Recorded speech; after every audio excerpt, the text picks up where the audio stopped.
the smile that lit up the world, the face that made millions believe in love, hope, and happily ever after. For over 3 decades, Julia Roberts was the embodiment of Hollywood's golden light, the woman whose laughter could warm a room and whose presence could silence an audience. But behind that radiant glow was a shadow few ever saw. A story written not in glitter and fame, but in loneliness, heartbreak, and wounds that never quite healed. Because behind the world's most famous smile lived a fragile heart, one that learned to survive by hiding its pain behind grace. And now, at 57, the woman who made the world believe in fairy tales carries her most human truth, that even the brightest lights come from places of deep darkness. To understand how Julia Roberts became both the queen of Hollywood and one of its loneliest souls, we must go back to where it all began. A small house in Georgia, where the walls cracked and dreams struggled to breathe. Julia Fiona Roberts was born on October 28, 1967, in Smyrna, Georgia. It was a small town of creaky porches, red clay roads, and humid summers that made the air feel heavy.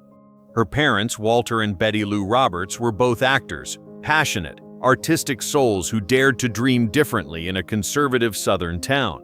Together they ran a small acting school, one of the first in their area to welcome both black and white children, a gesture of equality so courageous it drew the admiration of Dr. Martin Luther King Jr. himself. But inside their little home, things weren't so brave. Bills piled high, dreams ran thin, and the sound of arguments filled the night air. The love that once felt limitless began to fracture under the weight of survival. When Julia was just 4 years old, her parents separated. Her father packed his bags and walked out the door, leaving behind a little girl clutching a stuffed toy, trying to understand why home suddenly felt so empty. Her mother remarried a man named Michael Moats, and that's when the darkness truly began. The new marriage was volatile, filled with yelling, slamming doors, and whispered tears behind closed rooms.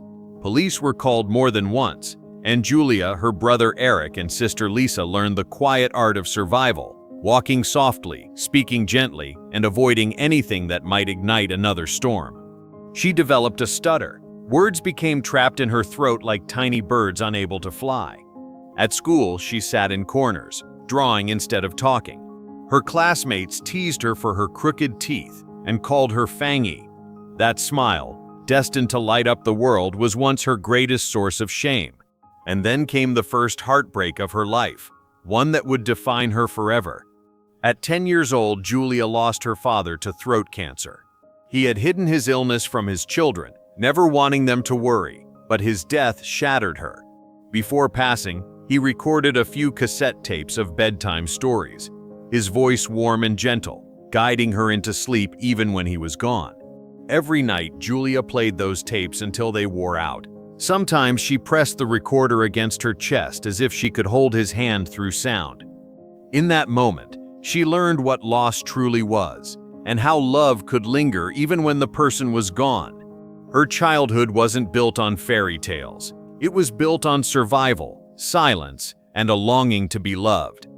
By her late teens, Julia had only one escape: acting.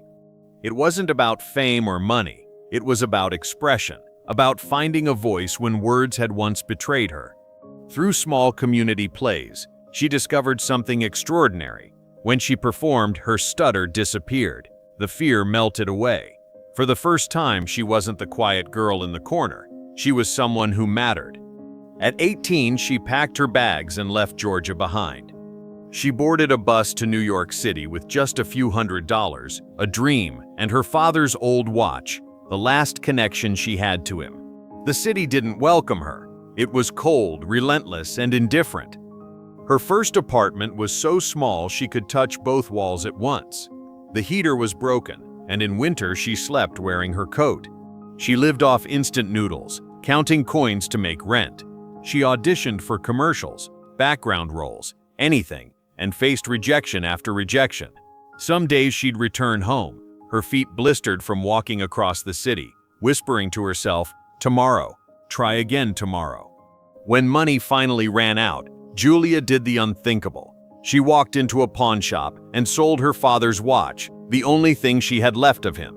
As the man behind the counter handed her a few bills, tears blurred her vision. She left the shop with a full stomach that night, but an empty heart.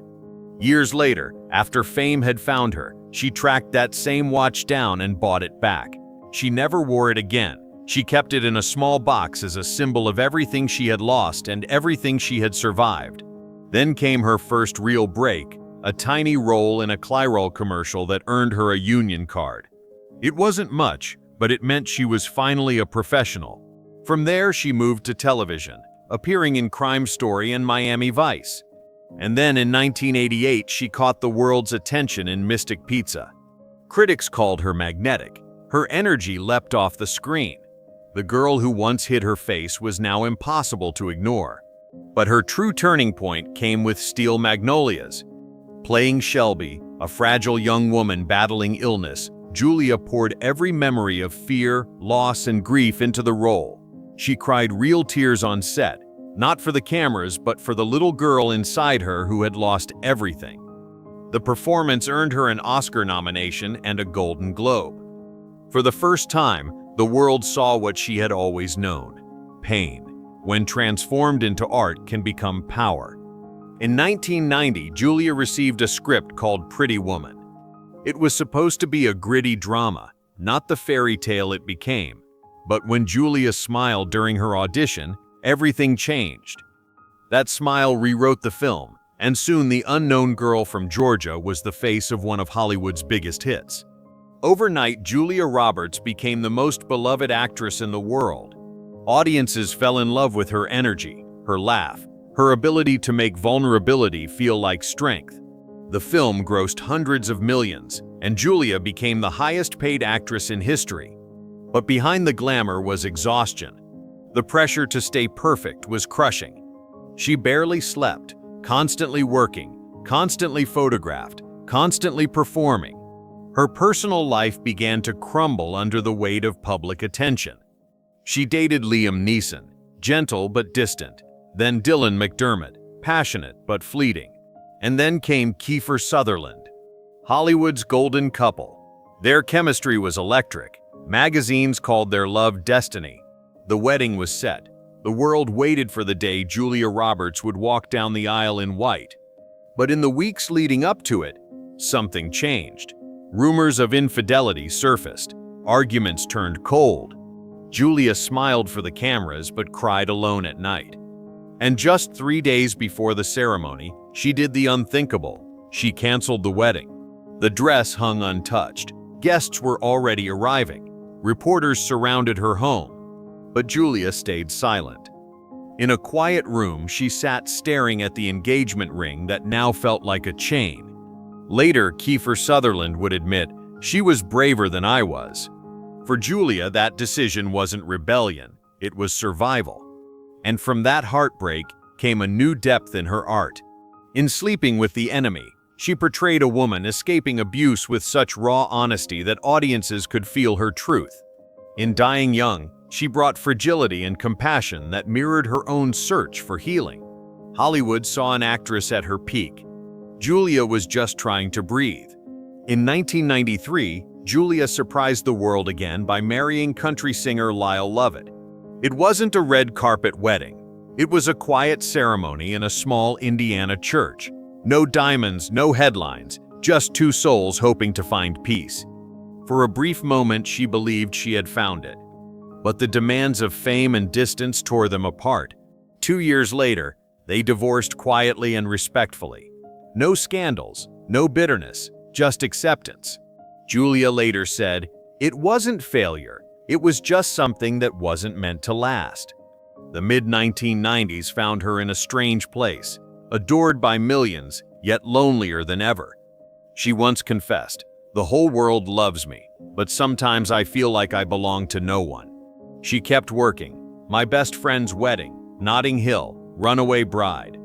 Each role reflected pieces of her own story. The search for love, the longing for belonging, the courage to stand alone. Her laughter on screen masked exhaustion off it.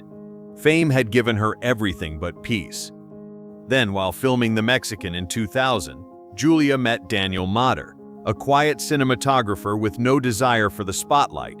He saw her not as a star, but as a woman. They spent long hours talking between takes about family, about peace, about what truly mattered. Their bond deepened in silence. In 2002, Julia did what no one expected. She married Daniel in a private ceremony at her ranch in Taos, New Mexico. There were no red carpets, no paparazzi, no diamond tiara, only the sound of the wind through the grass and 2 whispered vows. With Daniel, Julia finally found home. In 2004, she gave birth to twins Hazel and Phineas, and in 2007 to her youngest, Henry. Motherhood became her anchor, her redemption, her true north. She once said, "The title I'm proudest of isn't actress, it's mother." Her brother Eric, once estranged from her for years, visited to meet the twins.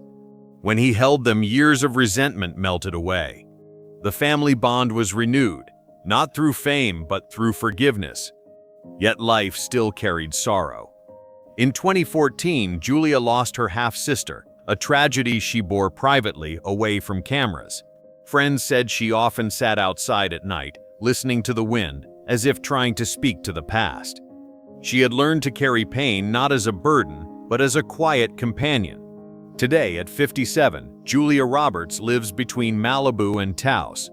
Her mornings begin with yoga, her afternoons with laughter, and her nights in calm silence. She no longer races from one film set to another. Every role she chooses now must mean something. In Erin Brockovich, she became the first woman in Hollywood history to earn $20 million for a role, and won an Oscar doing it. In August, Osage County and Homecoming, she portrayed women carrying generational pain, transforming trauma into art. Her later films, Ticket to Paradise, Leave the World Behind, and the upcoming After the Hunt, show a softer strength, a confidence rooted in experience. Off-screen, Julia invests in what lasts. Through her company, Red Om Films, she supports meaningful projects and causes. She speaks up for education, equality, and the environment, not with slogans, but with quiet actions. Her beauty brand endorsements, her timeless grace, they're no longer about staying young. They're about showing that dignity and warmth are the real forms of elegance. In her private world, surrounded by family, the woman once haunted by loneliness has finally found belonging. Her wealth may be estimated in hundreds of millions, but her true fortune lies in morning coffee shared with her husband, in her children's laughter, in the simple peace of a home that feels safe. She still visits the garden where her family dog rests, a small reminder that love always leaves traces. She still keeps her father's watch, still smiles when she hears his old bedtime tapes. She no longer hides her scars. She wears them as proof that she survived. Julia once said, "My life is mine." It sounds simple, but for a woman who once lived under constant scrutiny, it's the greatest triumph of all. The girl who once walked through snow in worn-out shoes now walks barefoot on the grass, finally free. The tragedy of Julia Roberts isn't that she suffered. It's that for years she had to smile through her pain so the world could keep believing in fairy tales. But the miracle of Julia Roberts is that she turned that suffering into strength. Her story reminds us that real beauty isn't in perfection, it's in survival. Her smile, once mocked and misunderstood, is now a symbol of endurance. Every time she steps onto a screen, every time her laughter fills a room, it carries the echo of every heartbreak she overcame. Julia Roberts taught us that love doesn't always last, but grace does. That pain can make you softer, not weaker. And that sometimes the happiest ending isn't the one written by Hollywood, but the one you create quietly when no one is watching. Because in the end, Julia Roberts didn't just play Pretty Woman. She became the living proof that you can lose everything and still walk away shining.